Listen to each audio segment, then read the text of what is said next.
काशी या वाराणसी दुनिया के ऐसे सबसे पुराने नगरों में से एक ऐसा नगर जो तब से वैभव से भरा रहा है जब दूसरे प्राचीन शहरों की कल्पना तक नहीं की गई थी। काशी क्षेत्र में इंसान के अस्तित्व की पहली निशानियां 12 लाख साल पहले तक मिलती हैं। पवित्र धार्मिक ग्रंथों, आस्थाओं और पौराणिक गाथाओं के जरिए भी हमें पता चलता है कि काशी भगवान शिव के त्रिशूल पर टिकी है। माना जाता है कि यह नगर पृथ्वी की सतह से ऊपर मौजूद एक मैदान पर स्थित है और इसीलिए इसका मूल इसकी रचना से भी पहले से है। इस बात से हर कोई सहमत है कि प्रकाश की इस नगरी को भारतीय संस्कृति की एक समृद्ध विरासत मिली है और यहाँ हिंदू धर्म और भारत का सार मौजूद है। आस्थाओं के अनुसार इस नगर को ब्रह्म वरदान मिला है, जिससे ये ज्ञान का केंद्र बन गई है। काशी करीब 4000 साल से आध्यात्मिकता, धर्म, बौद्धिक विचारों, दर्शन, कलाओं, संस्कृति, शिल्प और व्यापार का केंद्र रही है। काशी गहन प्रतीकवाद का एक शहर है। इसकी निरंतरता और व्यस्तता जीवन के चक्र और जन्म से मृत्यु के सिलसिले को दिखाती है। जब हम गंगा नदी के किनारों पर पहुंचते हैं तो काशी को दिया गया नाम महाश्मशान स्पष्ट हो जाता है। इस नगर को इसके भौतिक रूप में ही एक अत्यंत पवित्र तीर्थ नहीं माना जाता, आध्यात्मिक स्तर पर भी इसका बड़ा महत्व है। यहाँ कोई आत्मा जीवन और मृत्यु के चक्र को तोड़कर मोक्ष को प्राप्त कर सकती है। काशी सभ्यता, संस्कृति और परंपराओं का एक मिलन स्थल रहा है, जहां एक नगर के रूप में रंग रूप और अभिव्यक्तियां एक रूप हो जाती हैं। आज आप घाटों पर उस काशी के दर्शन करते हैं जिसका निर्माण 14वीं सदी के बाद से हुआ। काशी की ऐतिहासिकता को पूरी तरह से समझने के लिए हमें इतिहास, पवित्र ग्रंथों, पौराणिक गाथाओं और भूगोल का लेखा जोखा लेना होगा, जिन्होंने बहुत पुराने समय से ही इस प्राचीन शहर को अपने आगोश में ले रखा है। बिग बैंग और पृथ्वी के निर्माण के साथ ही अरबों साल के दौरान जीवन के लिए स्थितियां अनुकूल बनी। पेंजिया यानी महाखंड नाम का महाद्वीप बट गया। लॉरेशिया और गोंडवाना का एक भाग एशिया इससे टकराया, जिससे हिमालय का जन्म हुआ। गंगा हिमालय से निकलकर मैदानी इलाकों को जीवन देने निकल पड़ती है। ये उत्तर से दक्षिण की ओर सफर करते हुए पहली बार चुनार में विंध्य पर्वत श्रृंखला से मिलती है और दक्षिण की ओर अपनी यात्रा जारी रखने के बजाय उत्तर में वाराणसी की ओर मुड़ जाती है और इस लक्षण को अत्यंत शुभ माना जाता है। वाराणसी में ही 2 कॉन्टिनेंटल प्लेट्स आपस में मिलती हैं और यहीं गंगा नदी भी पहुंचती है। वैज्ञानिक साक्ष्यों से पता चलता है कि वाराणसी वाली ओर जमा रेत का रंग सुरमई है और ये रेत हिमालय से आता है, जबकि रामनगर के नीचे वाला रेत लाल है, जो विंध्य से संबंध रखता है। काशी क्षेत्र में मानव जीवन की पहली निशानियां बेलन घाटी में 12 लाख साल पहले मिलती हैं, जहां पाषाण काल वाले मानव के औजार मिले हैं और मेसोलिथिक दौर की केव पेंटिंग्स करीब 10,000 साल पहले काशी के आसपास मानव की मौजूदगी दर्शाती हैं और यह सिलसिला नियोलिथिक दौर तक चलता रहा। बनारस हिंदू विश्वविद्यालय द्वारा किए गए एक जियोमॉर्फिक अध्ययन से इस बात के सबूत मिले हैं कि 40,000 साल से पहले गंगा वर्तमान काशी से होकर नहीं बहती थी। हो सकता है कि किसी जियोलॉजिकल टेक्टोनिक घटना ने गंगा के बहाव को काशी की ओर मोड़ दिया हो।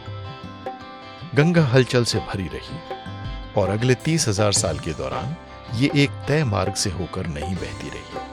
इसने मैदानों में अपना रास्ता बदला और पवित्र ग्रंथों के अनुसार केवल भगवान शिव ही गंगा को नियंत्रित कर सकते हैं। 8 से 10,000 साल पहले एक भूगर्भीय घटना की वजह से काशी और रामनगर दोनों के किनारे ऊपर उठ गए और गंगा नदी ने एक तय मार्ग ले ही लिया। धार्मिक ग्रंथों के अनुसार यही भगीरथ द्वारा निर्धारित किया गया मार्ग है। इस बीच इंसानों का एक दूसरा समूह काशी क्षेत्र में दाखिल हुआ। वेदों के अनुसार सरस्वती घाटी से लोग इंडो गंजेटिक प्लेन की तरफ रवाना होने लगे। इस समय भी मानव बंजारा ही था और बसने के लिए कोई जगह ढूंढ रहा था। जब गंगा स्थिर हो गई तो उसे नदी के किनारे के आसपास घर मिल गया। साथ ही उसे पानी और पोषक तत्वों का एक निरंतर चलने वाला भंडार भी मिला, जो खेती के लिए जरूरी होता है। इससे काशी के लिए बहुलता के एक नए युग की शुरुआत हुई। गंगा ने काशी को भरपूर फसलें दी, जिससे कारोबार बढ़ा और शहर का नाम भी दूर दूर तक फैल गया। अन्य शहर सैन्य या राजनीतिक केंद्रों के तौर पर स्थापित हुए थे, लेकिन काशी के आज तक लगातार सबसे लंबे समय तक कायम रहने वाले नगरों में से एक होने की एक वजह यह भी है कि इसकी बढ़वार व्यापार पर आधारित रही है और उसके साथ वो संसाधन जुड़ते रहे जिनकी जरूरत शिक्षा की एक पद्धति को संभालने, कलाओं, संगीत और संस्कृति को संरक्षण देने और सबसे महत्वपूर्ण बात धर्म और आध्यात्मिकता की सहायता के लिए पड़ती है। एक मजबूत व्यापारिक प्रणाली के आधार पर भारत और एशिया के दूर दराज हिस्सों से आने वाले विचारों, विचारधाराओं और धार्मिक अभिव्यक्तियों का उन्मुक्त प्रवाह होने लगा। काशी के निकट अख्ता या ऋषिपट्टन में 1800 ईसा पूर्व के आसपास वैदिक यज्ञ होने की निशानियां मिलती हैं। साथ ही घरों में अनुष्ठान होने तथा वहां के जले फर्श के प्रमाण भी मिलते हैं। इसके अलावा वहां यक्ष की प्रतिमा भी मिली, जिससे इस क्षेत्र में दो धर्मों के सह अस्तित्व का पता चलता है। दिलचस्प बात यह है कि काशी क्षेत्र के आसपास 500 से भी ज्यादा जगहों पर मेटल वर्कशॉप मिली हैं, जो दिखाती हैं कि 18वीं सदी ईसा पूर्व में भी लोहे के काम से जुड़ा ज्ञान मौजूद था, यानी उस दौर से भी 700 साल पहले, जब इसके भारत पहुंचने का अनुमान लगाया जाता है।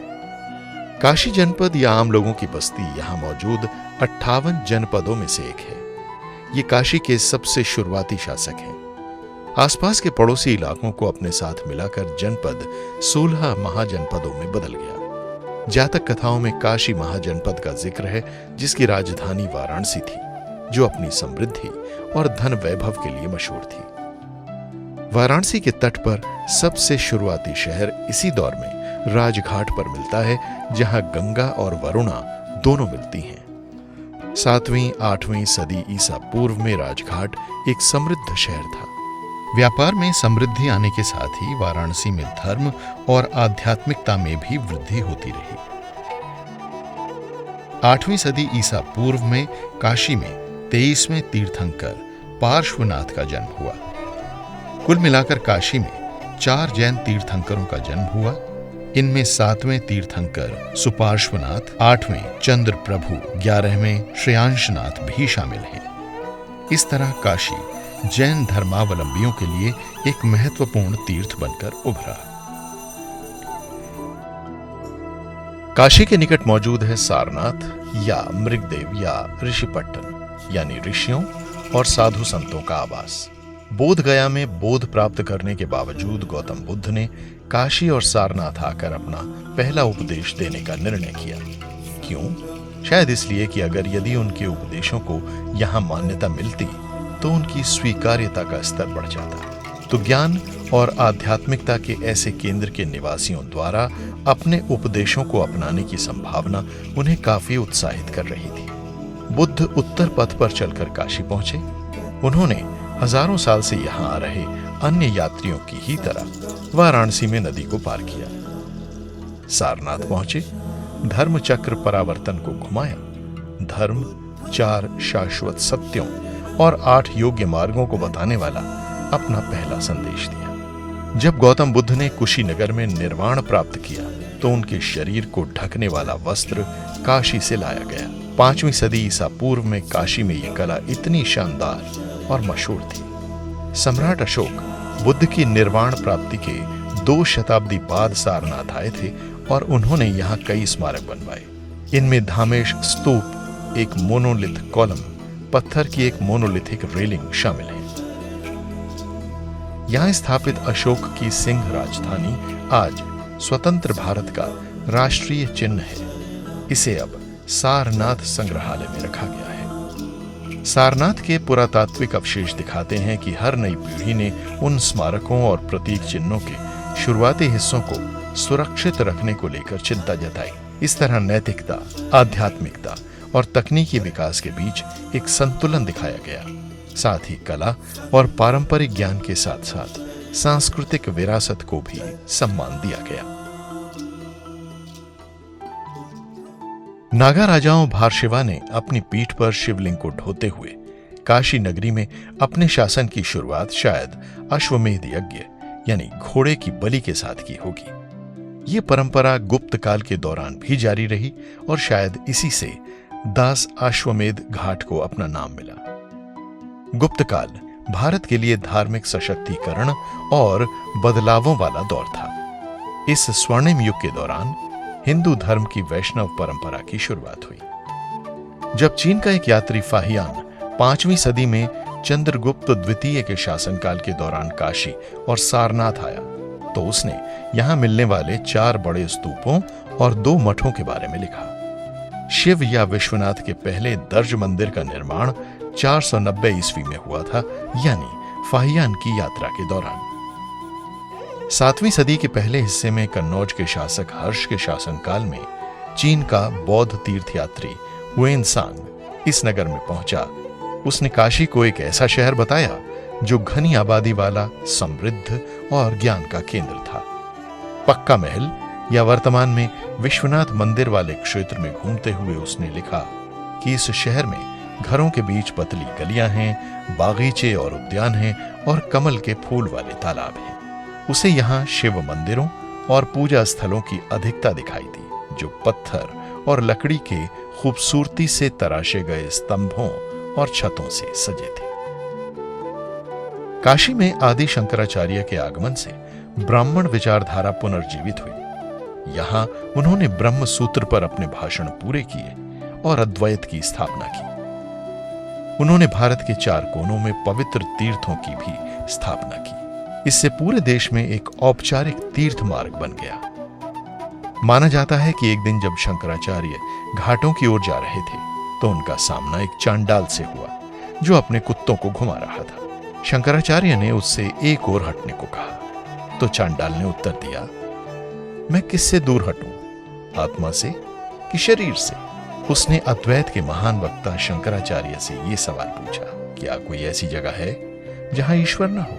काशी में गंगा नदी के किनारे दिल को छूने वाली इस घटना के बाद शंकराचार्य ने मनीषा पंचकम की रचना की, जिसमें उन्होंने वेदांत संबंधी विचारों की व्याख्या की और बताया कि महानतम शिक्षकों में भी कोई मामूली व्यक्ति बुद्धिमानी की लौ फिर से जागृत कर सकता है।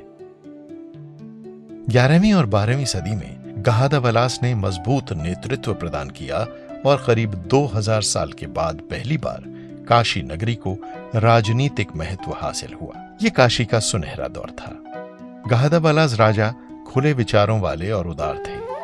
अपने शिलालेखों में इन राजाओं ने खुद को शिव का महान भक्त बताया है जो काशी के स्वामी हैं। फिर भी ये लोग विष्णु की पूजा किया करते थे। इन राजाओं में से सबसे प्रसिद्ध गोविंद चंद्र की 2 रानियों ने बौद्ध धर्म को बढ़ावा दिया। इनमें से एक ने कई भवनों की खोई ख्याति फिर से लौटाई और सारनाथ में बौद्ध भिक्षुओं के लिए एक नया विहार भी बनवा दिया। गहादवाला राजा गोविंद चंद्रा ने 1114 से 1118 के बीच 2 बार मुस्लिम हमलावरों को हराया, लेकिन ये हमले तो अभी शुरू ही हुए थे। गहादवाला राजाओं के शासन की शानदार सदी 1194 में हुए कुतुबुद्दीन ऐबक के हमले के साथ ही खत्म हो गई। कहते हैं कि ऐबक ने शहर को लूटा और कई मंदिर नष्ट कर दिए, जिनमें काशी विश्वनाथ मंदिर भी शामिल था।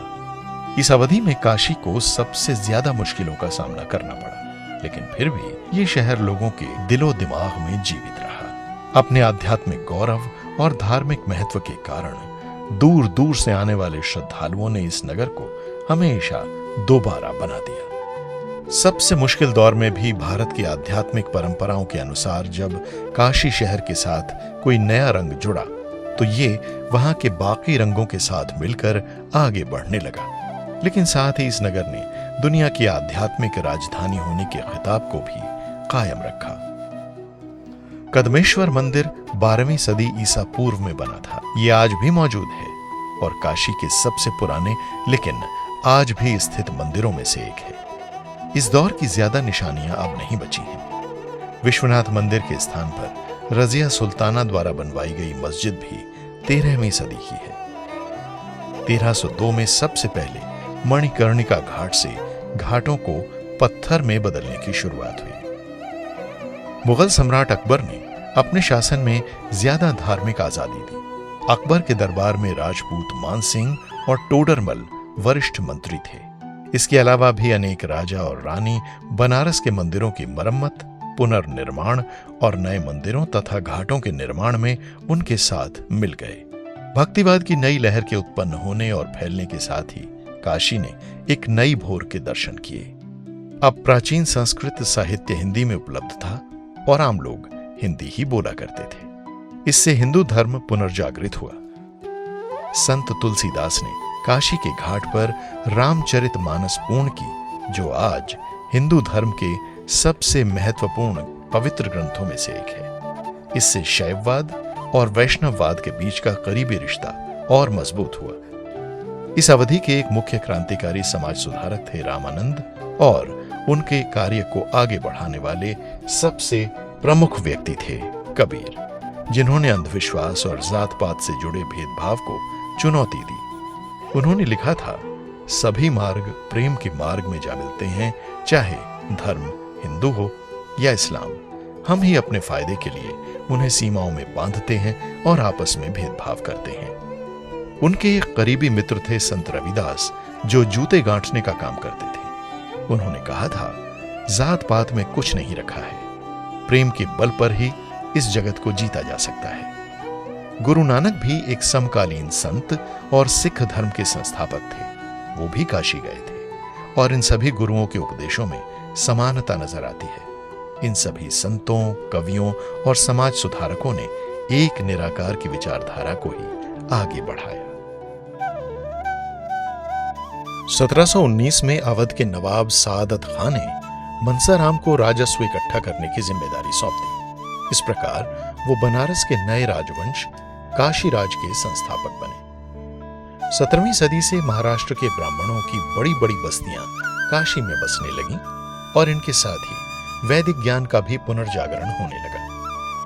18वीं सदी में मराठों के प्रभाव से सांस्कृतिक पुनर्जागरण की एक नई लहर काशी में छा गई, जिन्होंने इस शहर को दोबारा से बनाने में काफी हद तक मदद की। इस शहर में मराठा नायक शिवाजी को मुगल सत्ता को चुनौती देने के दौर में शरण मिली थी, तो अब आभार स्वरूप मराठों ने भी इसे धन, दौलत, कुशलता और ऊर्जा से भर दिया। बाजीराव पेशवा प्रथम ने मणिकर्णिका, दशाश्वमेध घाट और पास ही मौजूद आवासीय परिसरों का निर्माण करवाया था। मराठा शासन के दौरान ही विश्वनाथ, त्रिलोचन, अन्नपूर्णा, साक्षी विनायक और कला भैरव जैसे मशहूर मंदिरों के आसपास अनेक घाट और तालाब बनवाए गए थे। इंदौर की रानी अहिल्याबाई होलकर ने 1777 में मौजूदा विश्वनाथ मंदिर बनवाया था।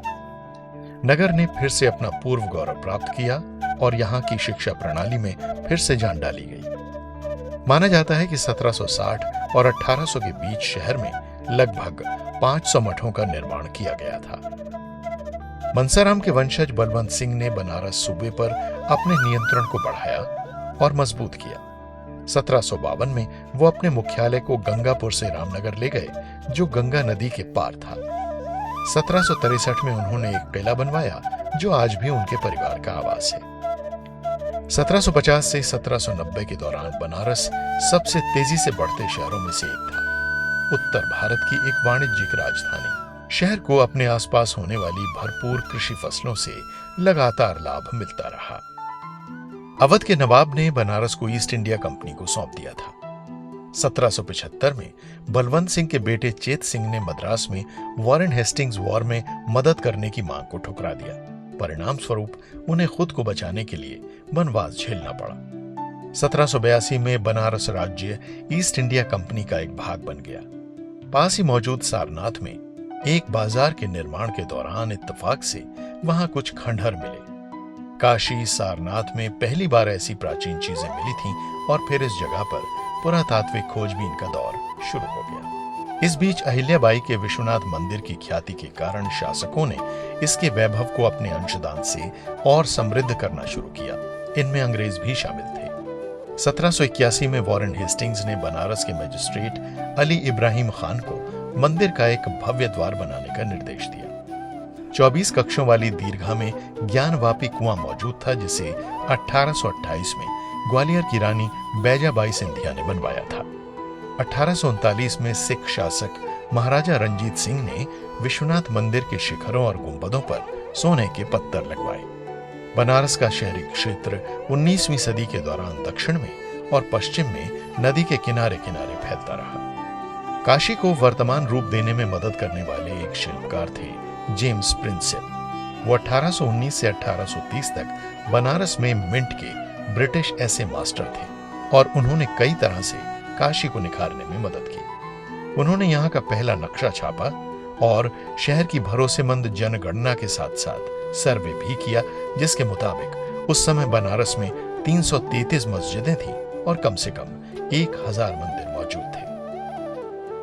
उनकी आर्किटेक्चरल ड्राइंग्स का इस्तेमाल काशी में नई इमारतों, पुलों और ड्रेनेज प्रणालियों के निर्माण के लिए किया गया और ये सब करीब 200 साल बाद आज भी इस्तेमाल हो रही हैं। उनके अनेक योगदानों में ब्राह्मी लिपि को समझना भी शामिल है। पहली बार अशोक स्तंभ पर मौजूद लिपि को पढ़ा जा सकता था।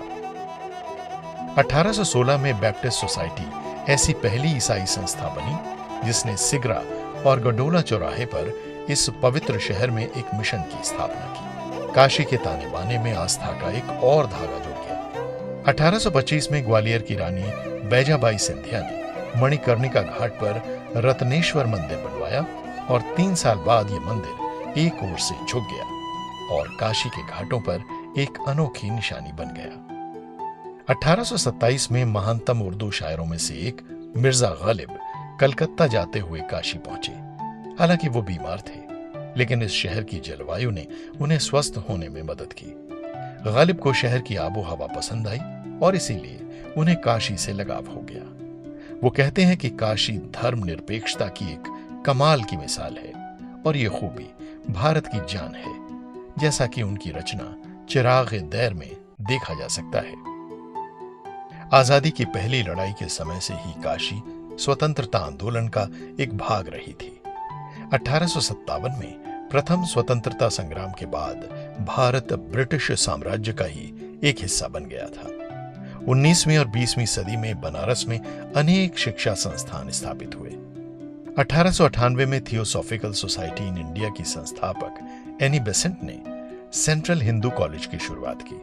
यह परिसर एक लगातार बढ़ते पनपते विश्वविद्यालय का केंद्र साबित हुआ।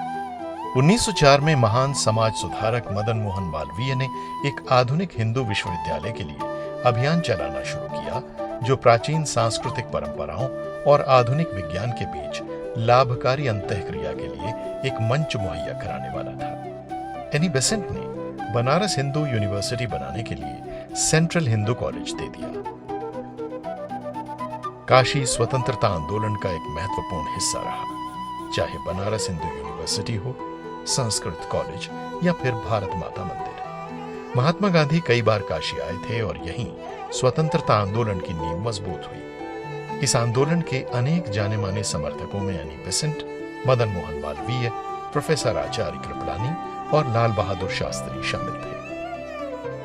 15 अगस्त 1947 को भारत को आजादी मिली। 1954 में 24 मई को बुद्ध पूर्णिमा के दिन बनारस के नाम को आधिकारिक रूप से बदलकर वाराणसी कर दिया गया। पुराणों में इसका यही नाम मिलता है। पुरानी परंपराओं की नई पुनरावृत्तियों से आस्था फिर से जीवंत होती रहती है। इस शहर के इतिहास से जुड़े एक आधुनिक प्रतीक गंगा आरती की शुरुआत 1999 में हुई और काशी आने वाले इसमें हिस्सा लेना नहीं भूलते। अफसोस की बात है कि प्रदूषण की वजह से इस पवित्र नदी को काफी नुकसान उठाना पड़ा है।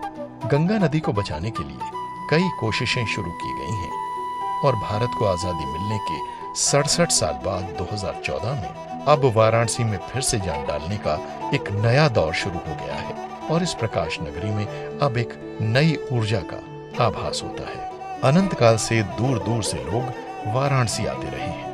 इसका आध्यात्मिक और धार्मिक महत्व लाखों करोड़ों लोगों को अपनी तरफ खींचता है। साथ ही ये व्यापार, शिक्षा और अध्यात्म का भी एक केंद्र है। और इसी वजह से पूरे भारत और पूरी दुनिया से लोग उस शहर में आते हैं जो समय की सीमाओं में कभी बंधा नहीं रहा।